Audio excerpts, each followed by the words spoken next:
BFM Business, Happy Boulot, le MAG.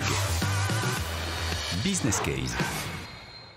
Qu'est-ce que ça veut dire retourner au bureau? Pour répondre à cette question, on va interviewer WeWork et c'est Rebecca Nachanakian qui est avec nous. Bonjour Rebecca. Bonjour Lorraine. Vous êtes la directrice générale de WeWork Europe du Sud. Ça inclut également le Benelux et les pays nordiques. Avec vous, on va prendre le pouls de ces gens qui retournent au bureau, mais pas forcément le leur en propre, puisque quand on travaille chez WeWork, on est un peu dans son entreprise, mais pas tout à fait. C'est plutôt bien résumé?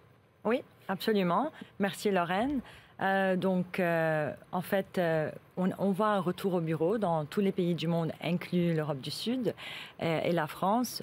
Un retour qui a été stimulé par les différents produits que WeWork a créés, que ce soit le All Access qui a été créé en 2020. Qu'est-ce que c'est All Access? Qu'est-ce que ça veut dire pour le client? All Access, c'est un accès à tous les WeWork dans le monde. C'est sans engagement.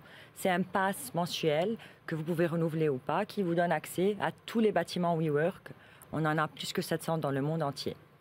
Donnez-nous une idée du taux d'occupation là, chez WeWork, le dernier chiffre à date. Le dernier chiffre à date sur le niveau global, on est à 72%. Donc quand je dis global, c'est tous les WeWork dans le monde entier. Donc quoi, 750 immeubles ou gros espaces? Absolument, dans 150 villes.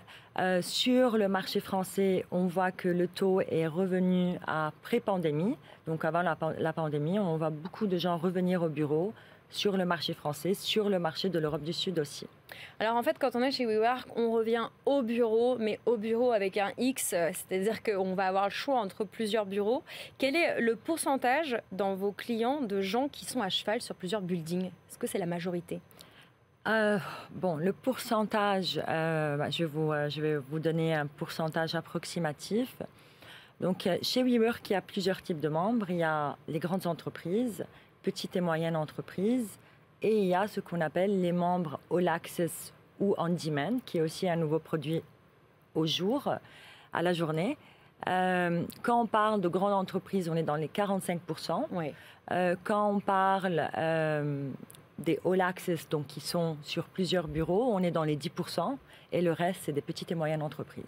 Bon, alors vous nous avez évoqué les différentes offres qui permettent d'accéder à plusieurs bureaux WeWork. Vous avez aussi une autre actualité. Vous lancez un logiciel, une initiative à cheval sur plein de villes dans le monde. Pas seulement en Europe chez nous, mais aussi du côté, par exemple, de New York ou de Singapour. Vous allez vous engager à vouloir aider les centres-villes à retrouver du monde pour pallier un peu la tendance du télétravail. Comment ça se matérialise? Qu'est-ce que vous faites concrètement dans cette initiative pour nos centres-villes? En effet, donc on a lancé un partenariat, on le lance, c'est en septembre pour la rentrée, un partenariat dans 11 villes, des villes un peu partout dans le monde, comme Chicago, Boston, Singapour, Londres et Paris. Et ces partenariats, en fait, c'est un partenariat ou avec des mairies, dans le cas de la France, ou avec des acteurs locaux pour encourager le retour au travail. Comment il se traduit? Donc le retour physique. On retourne travailler dans un tiers-lieu ou dans un lieu qui n'est pas chez soi. Absolument. Le retour physique. Et il se traduit dans ce partenariat, c'est des prix réduits de All Access que nous donnons sur une période donnée pour un acteur ou une entité gouvernementale. Pas entité gouvernementale, je dirais comme des mairies en France. Voilà. Alors, ça veut dire que du côté de Paris, vous travaillez main dans la main avec des mairies. Est-ce qu'il y a une mairie dont vous pouvez nous parler en particulier ou avec qui oui, ça se passe bien? La mairie du 17e, par exemple. On a fait un partenariat avec eux l'année passée. À l'ouverture, pas à l'ouverture, mais quand Dentsu est venu s'installer dans nos bâtiments. Dentsu qui est un grand groupe de communication, de publicité. Ouais. Absolument, merci. Qui est venu s'installer sur notre bâtiment, sur un WeWork, sur l'avenue de Wagram. Donc on a été main dans la main avec la mairie, où on a encouragé les résidents du 17e à revenir au bureau dans nos WeWork sur Paris ou dans le monde, en leur donnant un All Access à prix réduit.